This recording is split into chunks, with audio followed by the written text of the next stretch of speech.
Sobre todo porque eso suele suceder cuando estamos más lejos, donde no hay muchos recursos, donde lo que tenemos es muy precario, exactamente, y que muchas veces por evitar o por de pronto no querer hacer daño, lo que no hacemos es nada, y es también...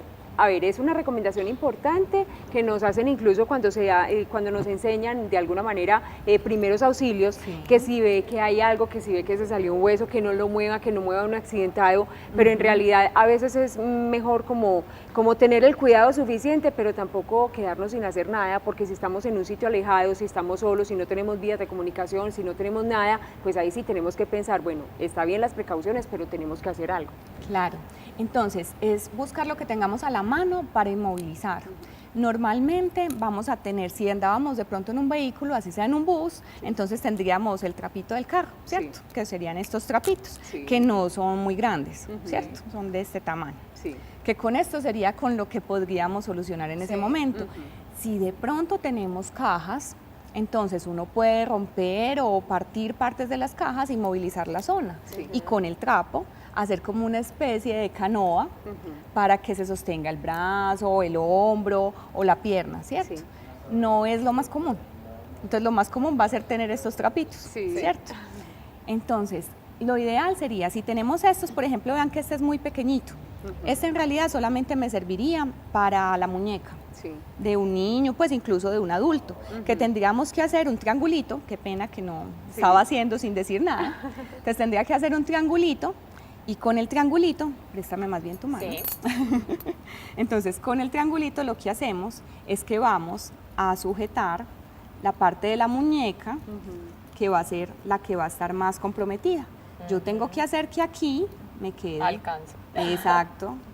Contando con que aquí la paciente no se está quejando, entonces no debemos alarmar por la... Así es cierto, claro, pero entonces la idea sería poderlo acomodar de esta manera, para sujetar la muñeca. No me interesa esta zona, sino la muñeca, si la lesión fue en la muñeca. Sí. En los deditos, pues igual yo lo podría entonces colocar en los dedos, lo doblo un poquitico más. Si no sé cuál dedo fue y solamente está inflamado, entonces puedo hacer esto y venir y cerrar también, para ayudar a que ella no me flexione ni me extienda los dedos, ¿cierto? Si es el pulgar, hacemos el mismo que hicimos ahorita, que sería, perdón. Pues es que aquí lo vemos muy fácil, doctora, porque usted lo sabe hacer a la perfección. Pues el problema es que cuando nos toca a nosotros, yo creo que terminamos hasta envueltos en el trapo con el paciente y todo, que es lo más grave. Sí, al principio en realidad uno se enreda, no lo voy a negar. Sí, terminamos con la mano allá adentro del paciente en el mismo trapo. Pero bueno, no, lo mejor es saber que debemos hacerlo de manera también no muy apretada. Exacto. Para no empeorar lo que ya está. Ajá, por ejemplo, miren que esto es una tela, esto no estira. Normalmente cuando uno compra vendas en una farmacia, las vendas que le venden son vendas elásticas. Esas vendas elásticas no nos sirven en una lesión, porque lo que van a hacer es que me van a comprimir mucho la zona, entonces voy a limitar la circulación sanguínea. ¿Qué va a pasar también? Si tenemos hielo, lo ideal es colocar hielo inmediatamente después de la lesión. Que hay que tener en cuenta con el hielo, que siempre lo usamos mal. Ay, perfecto. Entonces, doctora, enséñalos a usarlo, porque muchas veces incluso hemos visto que el mismo hielo lo que hace es que quema esa parte donde está afectado. Entonces, aparte de la lesión o de la luxación, es ese ardor, ese quemor con el hielo que a la hora de la verdad sí trae peores consecuencias. Sí, pero súper bueno que dijiste eso, porque cuando uno siente que está quemando, es porque ya le toca quitar el hielo. En realidad la gente le dice, póngase hielo, déjeselo todo lo que pueda. Error, grandísimo error. El hielo se coloca en las lesiones para generar una vasoconstricción, es decir, los vasos sanguíneos, si le pongo calor, se van a dilatar y va a pasar la sangre más rápido, ¿cierto? Si yo tengo una lesión, la zona ustedes ven que se pone caliente, entonces los vasos están así dilatados, la sangre está pasando con células de defensa. Esas células de defensa son las que me generan la inflamación. Entonces, ¿qué pasa? Si yo coloco hielo, hago una vasoconstricción, entonces el vaso se cierra y no llegan tantas células que me generen tanta inflamación. Y la inflamación es la que me genera el dolor.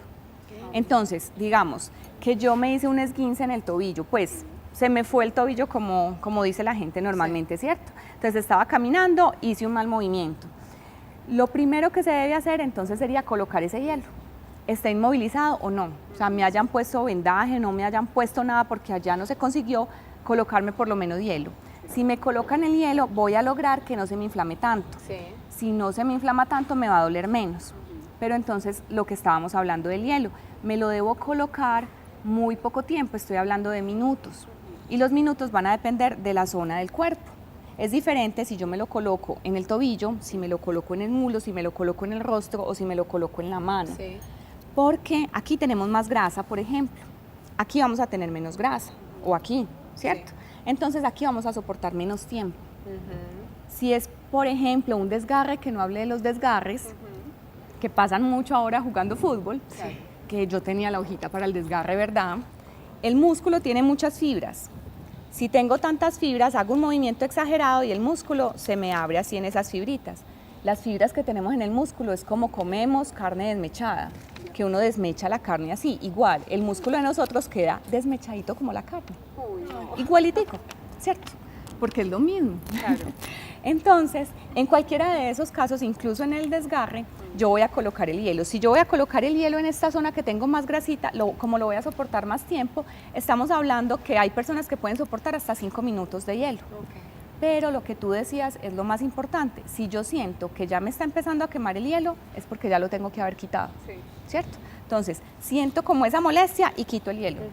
Espero que vuelva a la temperatura normal y ya lo puedo volver a colocar. Pero después de que volvió a temperatura normal. Si yo estoy hablando de tobillo o de muñeca, estamos hablando de que van a ser aproximadamente 3 minutos nada más.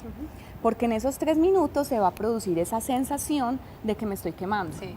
Entonces vuelvo y lo retiro.